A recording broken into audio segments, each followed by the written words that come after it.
Everyone, my name is Pawan and I welcome you all towards our Art of Law YouTube channel. So guys, we have started with a new initiative of teaching you all for your upcoming All India Bar examination for completely free. And AIB exam is very crucial as part of your enrollment process of becoming an advocate. And I know for the fact, especially many tier 2 and tier 3 colleges, even tier 1 law colleges, they don't teach you how to exactly crack the AIB exam with shortcuts, keynotes, simple techniques on how to use the elimination method for your AIB exam to everything. And many coaching institutions are basically getting excessive amount of looting just because of the fact that you do not know the law very well and how they are trying to make money. So AIB exam you can prepare in a very free cost without any particular expensive, and that is what we have started from our Art of Laws initiative. Make sure that you're preparing for AIB exam without any particular hustle. Please do learn it, and you'll be watching all the series of video writers starting from Constitution, IPC, CRPC, evidences, and again we'll be going to contract law, property law, and along with that specific relief act. All the aspects of AIB exam will be covering one by one. Please do watch the entire video, and this is just an intro video. I just want to tell that before you go ahead with your continuation class, please do support us. Let us know in the comments what kind of content you want more so that we can parallelly make the content again and again for your upcoming exam. I know December 22nd is a very crucial day, or whichever day you're writing your particular exam, that's very much crucial for your AIP exam. Wish you all the best. Good luck. Please do go through all our notes. We're trying to cover up from previous year question papers to everything. So once again, all the best. Now let's get started to the classes. Let's continue with the series of classes which have been already been held in. Wish you all the best. Good luck. Hi everyone. So today we'll be learning about how to prepare for this All India Bar examination. So we'll be going subject by subject, and today's video is merely about Constitution. So the mere objective from our Art of Laws perspective, starting with the series of preparing you for the AIB exam, is because so you become a little more familiar with the law, one, plus how to attempt this exam in a very simple manner, right? So it's not a very complicated exam because of the mere fact that you are carrying your Bar Act within yourself, right? But there are certain things which is not even there in your Bar Act, one, and there are certain things you need to by heart as part of your exam. No matter what, you should be by hearting it. There are certain case laws which, even though if you carry this entire Bar Act, you won't be able to answer it. Why? Because it is beyond the knowledge of this Bar Act. So certain case laws, certain sections or certain incidents you are supposed to know it as part of this particular exam. Now, why am I telling this is because once we go to the previous year question papers, you will understand what category of the questions are being asked and how it is outside the context of your particular Bar Act books also. So today I request all of you to please do make sure that you're having a book and pen next to you and you're writing down all the notes one by one that we're going to discuss for today. So we'll be starting with the Constitution as part of your AIB exam preparation as a whole. Make sure that you're also be having a Bar Act with you parallel, right? I hope my screen is parallelly visible for all of you guys. Yes, it's visible. Done. So now we'll be starting with the first question. In which case it was decided that preamble is not part of the Constitution. So what do you mean by preamble? The preamble, in a very beautiful understanding, we can understand that in the Constitution, the entire Constitution's essence, we can understand it with the help of a preamble. That's called as preamble. Like you have heard it, right? We the people, sovereign people, we the people of India, who sovereign, socialist, secular, democratic republic. And then it starts, right? So the preamble entirely tells us a gist about what this entire Constitution is about. So what I'm going to do is today is about, I'll be explaining to you the concept, plus I'll be explaining to you every options one by one. So you'll be having that stability of answering every question. So I hope now you understood what is this preamble. Preamble, in which case it was decided that preamble is not part of the Constitution. And the answer is, in Re Baruburi case, it was decided that preamble is not part of the Constitution. I hope it's clear for you. Now, in which case was it decided that preamble is part of the Constitution? It is the Keshavananda Bharati case, the very famous and the prominent Keshavananda Bharati case. Now, it is also important for you to note down that it is the first time where we had a 13-judge bench. No matter what, never forget in your litigation journey how many judges was heading over this aspect of this entire case. It was 13-judge bench case. So in the later later questions of this AIB also, they ask this particular question, especially for you, even for your LLM prelims ka exam, similar way for your civil judiciary exam, they ask this particular question. How many judges were being constituted for this entire Keshavananda Bharati case? You should be knowing about it. So in which case did they say that preamble is part of the Constitution? It is in the Keshavananda Bharati case. Now, third option they have given us about Menaka Gandhi case as well as S.R. Bomme case. This is not the correct answer.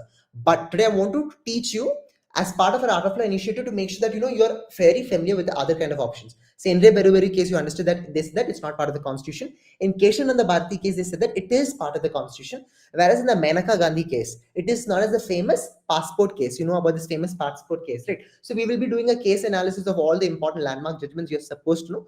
But as part of this particular question, I'll just explain it in a very short manner. Menaka Gandhi's case, they said that in Article 21, the personal liberty includes fairness, justice, and reasonableness in law. So they said that under the Article 21, they involve three important crucial elements. One is fairness, second is justice, and then the reasonableness in the law.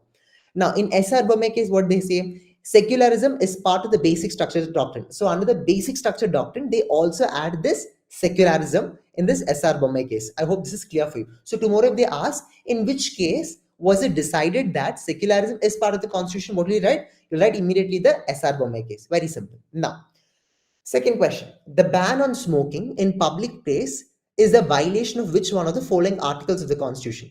So I'll tell you one thing, okay? If I am smoking in the road, do you think that it is a violation of a fundamental right? In fact, no. If I'm smoking in the road, it's not a violation of a fundamental right. But however, if I am smoking and the people around me are getting affected around it, then it is a violation of the fundamental right. Remember this logic. It's a very simple logic. So they have given four options over here. Article 14, Article 20, Article 21, and Article 25. So what do you mean by Article 14? Article 14 speaks about right to equality. Article 20 speaks about what? In no person shall not be convicted except in violation of the law. Remember all these articles. Okay? You should be knowing by heart all this entire fundamental fundamental rights. You know, I know for AIB exam it's pretty long. There are certain things you have to by heart. And I should also mention that in your barrack, please do not carry the barrack which has this additional keynotes. With notes, they will not be taking for you. They will not be allowing you to write this particular exam. Some centers do allow, but some centers do not allow it. And every year, at least one or two students are not able to write this exam because they're carrying the wrong barrack. That's the first important thing. And secondly, please do not underline much things in your barrack because some places they do not allow you to write the exam because you have just highlighted something in your barrack. Just be careful with that. So that's the reason I'm just telling you certain kind of articles you are supposed to by heart prior in hand. So as soon as you open the barrack, you will be knowing it. So what happened in Article 21? In Article 21, it's right to life and personal liberty. Obviously, if I am smoking, if there are 10 other people who are getting affected by it, it is violation of which article? Violation of Article 21. So what happened in the Murali S. Diora? In Murali S. Diora case, they said that is not a fundamental right, but to protect life and smoking is not a fundamental right, but to protect the life and personal liberty, it can be considered. Was basically being held in this particular case, Murali S. Diora case. Okay, very important case. They said that Murali S. Diora ban on smoking is not a fundamental right, but to protect life or personal liberty, it can be considered. So I hope all of you are very familiar with this particular concept, which I'm explaining now about Article 21. And what is Article 25? Right to life, right to profess, practice any particular religion. For example, we can apply Article 25 when, for example, if you're learning about Shabrimala case, right? Again, triple talaq case, if you want to again refer and go very deep, then you can apply this Article 25 because obviously over there the religious practices have been has been introduced away. And similarly in Maharashtra, I remember for the fact there was this occult Tandava dance performance these people used to do. So what happened is a group of this community people, community people, especially in Shiva sect, they used to come and they used to perform the dance. And they used to have all the skulls and they used to perform the dance. So that time the question was raised about why don't we practice our religion, freedom to profess and practice our religion by performing this Tandava dance? But the court said that no, just because you can use Article 25 does not mean that you're supposed to inflict a conflict in terms of the Article 21, which is right to life and personal liberty. I hope all these four options are clear. For this second question, the answer is Article 21. Now let's go to the third question. Okay, the Part 4A regarding fundamental duties was added in the Constitution by which amendment? Was it the 45th Amendment, 42nd Amendment, 49th Amendment, 38th Amendment? So I'll just ask you, okay, I hope most of you have been learned in your law school. Can you be able to answer this? Pretty hard it is. Right. So what you need to do, you need to go to your barrack. Yes, I will get the part 2. Wait, I hope my screen is visible for you guys. My barrack. Yes, my barrack is visible for you. So now I'll go to the part 4A. Okay, let me go to the part 4A. Part 3 is done. So I'm going quickly to the part 4A. So in this questions and all, you can go directly to your barrack. Let me go to part 4A. Yes, now we are in 31B, 35, part 4. Yes, let me see how long is part 4A is going on.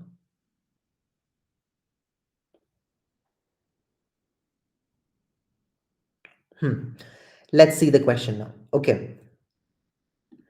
The part 4A regarding the fundamental duties was added in the Constitution by which amendment?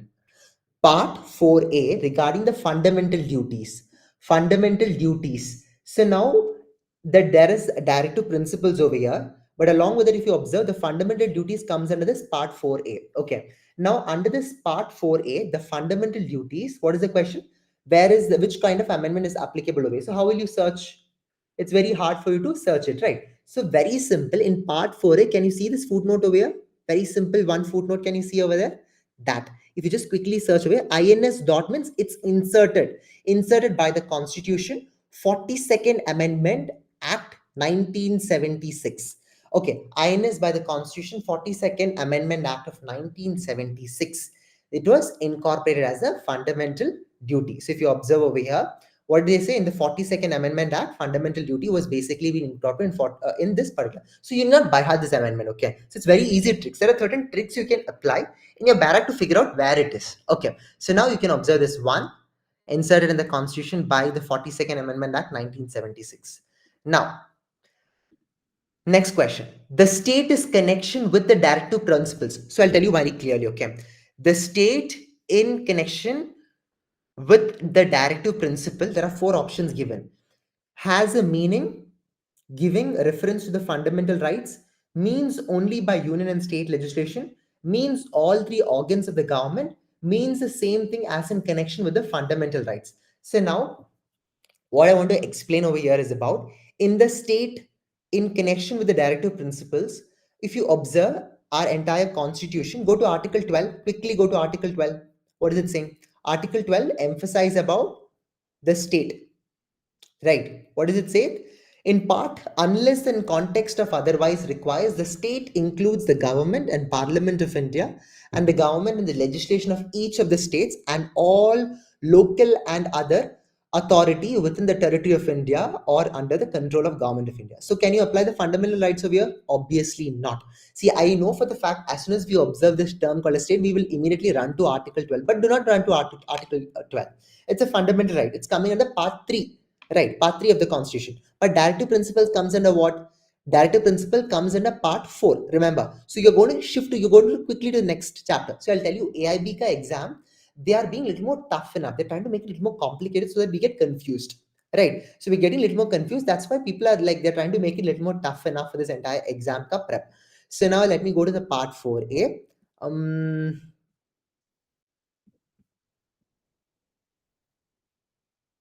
Okay, let me go to the part 4. Yes, right. So over here it is given. Observe carefully. Okay.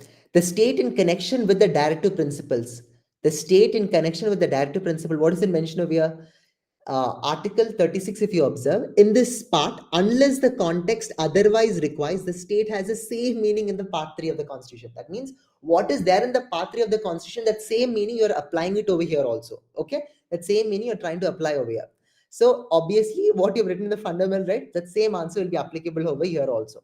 So now I'll just quickly tell it to you. Has a meaning, giving reference to the fundamental rights, means only by union and state legislation, means all three organs of the government, means the same thing as in connection with the fundamental rights. So obviously means the same thing as in connection with the fundamental rights. The same thing if you observe in the BAR Act, the same verbatim you can understand away. In the part 3, unless the context of otherwise, the state shall have the same meaning of part 3. So what is there in the article 12? That same definition is even applicable in the directive principles. I hope it's clear for you. Okay. Article 36 refer back to the same fundamental rights. Very simple. Now, one more thing I left for today's video, which I want to tell you to the last is about. See, guys, I hope these 4 questions are very easy for you and you're able to understand it. However, there are a couple of other amendments you are supposed to learn. One is 45th Amendment, 49th Amendment, and 38th Amendment. So 45th Amendment, what happened? So I'll just quickly tell it in a very nutshell. What happened is all of these respective amendments, so you will be knowing it. Okay, so very important here, even though these things very detailedly you will not be finding it in your entire exam perspective of Barrett, but you need to know specifically prior in hand to attempt this particular question. Okay. Now, part 45th Amendment, what happened? It mentioned about the reservation to SC/ST in Lok Sabha and the State Assembly. So, they initially proposed this reservation to SC/ST and the Lok Sabha and State Assembly in the 45th Amendment. Whereas in the 42nd Amendment, I already mentioned, it's already given as fundamental duties, correct? Preamble, socialist, secular, integrity, like integral parts has basically been added in the Constitution in the 42nd Amendment. And this 42nd Amendment is very important for law students, for us to learn, because the important element of this mini Constitution was added over here. Now, what happened in the 49th Amendment? It enhances the self-governance in the tribal areas. So they mentioned in this 49th Amendment to enhance the self-governance in tribal areas. The places like Tripura is there, right? So in order to enhance that self-governance, they emphasized over it. In 38th Amendment, what happened? Strengthening the power of president during emergency beyond, strengthening beyond their excessive powers, which is there. Already the powers which is there for president, they try to increase it in the 30th Amendment. So just know it by just, that's more than enough. So guys, here ends our video preparation, especially the first four important topics for your constitution. Today, I'm not exceeding more in terms of teaching, because I know for the fact you all are pausing the video and then writing down all the notes one by one. Make sure that you're writing down the notes, or else it will be very tough for your preparation. So that's it. Wish you all the best. Good luck. And I want to tell that from constitution, almost up to 10 marks around you can score. Right. So please do prepare. Wish you all the best. Good luck and take care. And if you have any particular doubts, please let me know in the comments. I'll be happy to guide you. Wish you all the best. Good luck. Thank you all for watching this amazing video. So we would just have a small request. Please do like the video, please do share the video and share it among your friend circle, because all the videos we're sharing over here is completely free of cost. It can really even benefit you as well as benefit us having more subscribers and more law community. So we can even support you in a very well established manner. Again, in any particular manner, please do let us know in the comments what kind of videos you want us to upload more, or how you felt about today's video, so we can improve on it and we can, parallelly increase the pace of having more videos to your supporting of your legal knowledge.